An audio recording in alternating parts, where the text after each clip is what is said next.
Good morning, all. In today's session of parallel programming, we'll be moving on to the next topic, which is parallel programming on the CPU. But the next topic, what were the topics covered in the previous class? We have seen how to actually go for vectorization and what were the different hardware units that were being developed in order to implement those vectorization. Now, will the hardware alone will make the vectorization to work? No, you require the corresponding software. For that, we'll go for different vectorization methods that will make a vector unit to work. And while implementing these methods, what are the general programming styles which will make your vectorization in a better way? The vectorization methods here are namely optimized libraries, auto vectorization, hints to compiler, vector intrinsic, and assembler instructions. Auto vectorization, as the name implies here, it is nothing but you directly give the responsibility to the system so that it does the vectorization for you.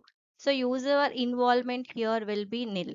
User will just write the instruction and the system will take care of which part of the code is to be vectorized. But it is not as much efficient when you compare the remaining methods. Now we'll see each of the method in detail. Optimized libraries. Coming to the first method.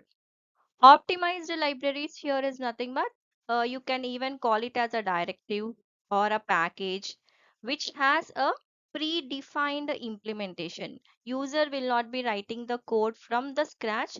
You have built-in or predefined functions. So if you want to perform an operation, you need to first identify what is the function required, what is a predefined function, and in which library it is present. So depending on the library, you try to incorporate the library in your code so that the implementation is done automatically. So basically it is used for algebraic calculations or matrix operations. We go for using a set of optimized libraries. One is basic linear algebra system, linear algebra package, scalable linear algebra package, fast Fourier transform, and sparse solvers. So these are some built-in packages with a predefined implementation. You can use it in your code. The second method, as I told you, auto vectorization is directly given. It is a responsibility of the system. Coming to the third method, it is hints to the compiler. So you write a code and you try to give the hints to the compiler saying that which part is to be executed parallelly, which is to be executed serially. So some hints to be given to the system. Uh, the first thing here is pragmas. Hints to the compiler are given in terms of pragmas and directives. Directive here again can be a package.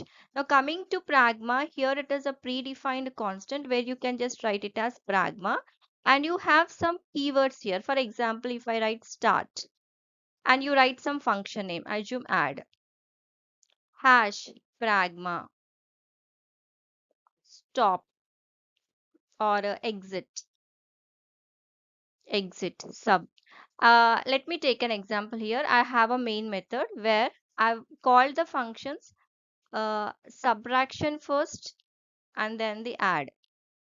Normally, if I don't include this pragma, this is an instruction given to the compiler. If I don't use this pragma, subtraction will be called first and then the add. But you can even change the order of your instruction execution by using this pragma.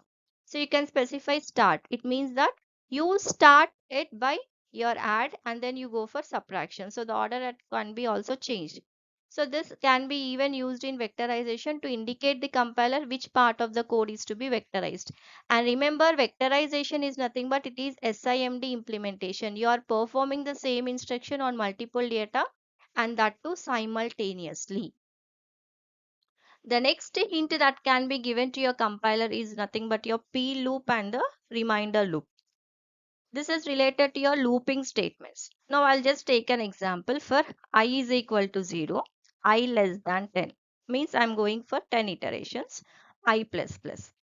So here you may be having some application where the starting I is equal to 0, I want some specific operation to be done, or at last I is equal to 0, or at I is equal to 9, I want some special instruction to be executed, which is not to be iterated. So what I do, I'll write the instruction for I is equal to 0 first and then change my iteration value to 1. So all the remaining part of the code will be included here.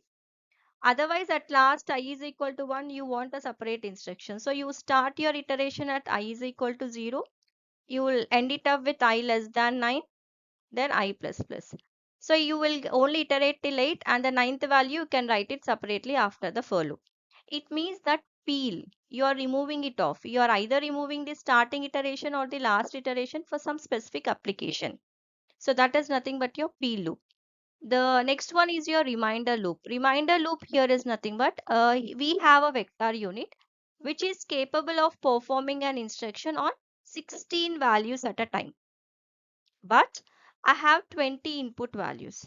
So what I have to do, I have to split it into two parts, 16 and 4, where the 16 values will be given for one loop and 4 values to the other loop.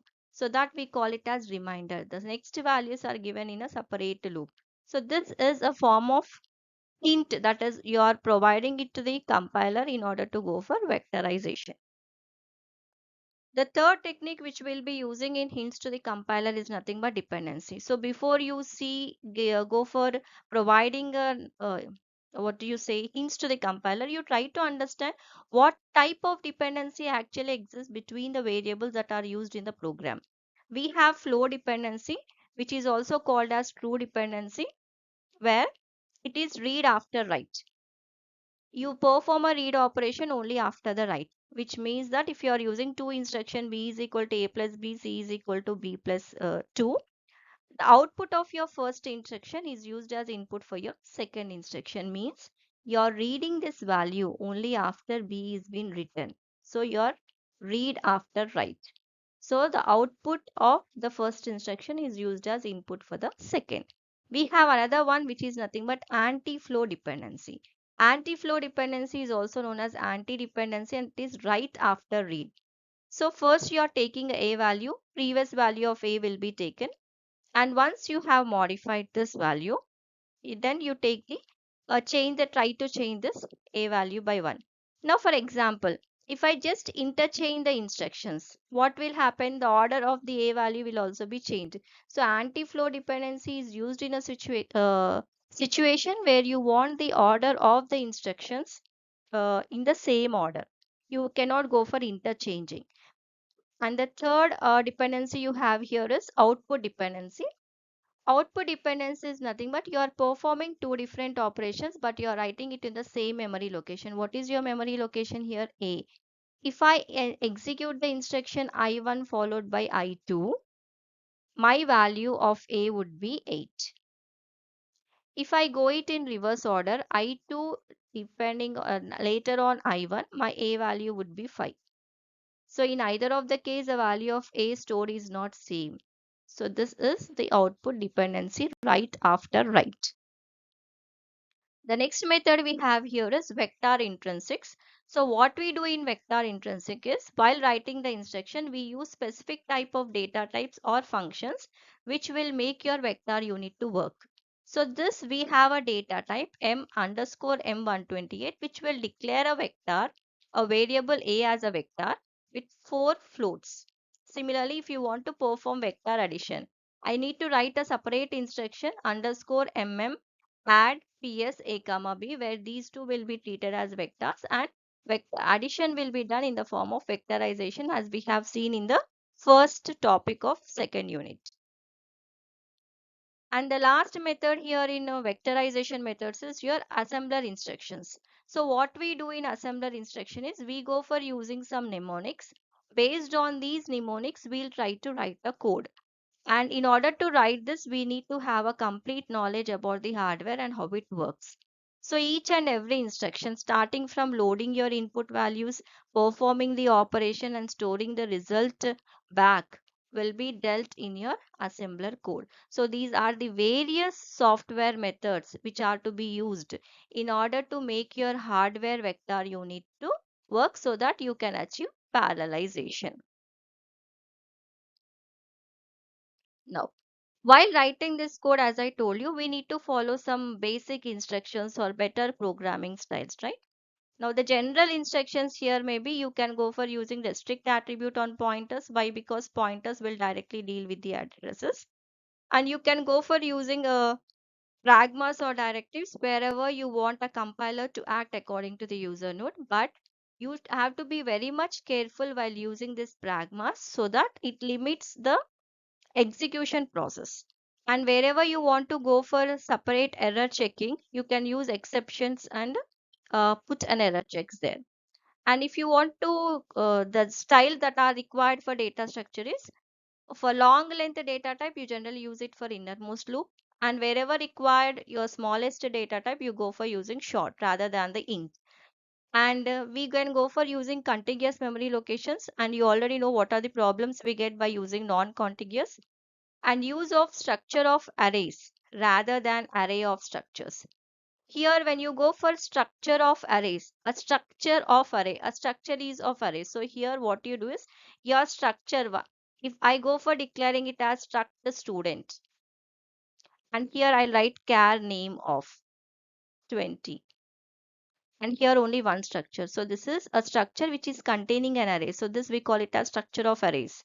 Now, here if I just write it as int roll number and make here s of 5, this becomes array of structures. So here depending upon whether your structure member is an array or a structure variable is an array, it can be either structure of arrays or array of structures.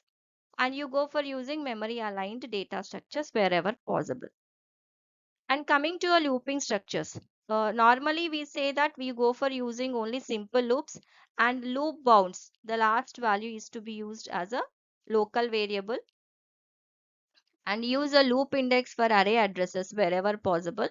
And this loop bound size, whatever size you are using, it has to be known to the compiler. And you try to avoid the array syntax, avoid the syntax errors when you are going for critical loops where the calculations is very much important. And finally, when you go for your loop body, you go for declaring the local variables rather than the global variables. You use these variables and arrays within the loop, whatever you are using, as either write only or read only. And don't use the local variables for a different purpose in the loop. For example, I have three loops. So if I use some variables in one of the loop, for example, I is equal to, and after that you just go for using I is equal to again or some other variables used in this loop also in this loop. Why? Because you may get a confusion while writing a lengthy code. Try to avoid it by declaring different variables if required. And coming to the last, compiler settings and the flags, normally we go for using latest version.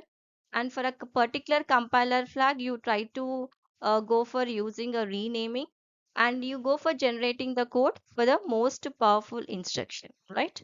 So these are your compiler settings. You will not be writing anything, and you set the compiler in such a way that it provides you better vectorization. So these are the different software methods that are required to make your vector units to work, and some programming styles.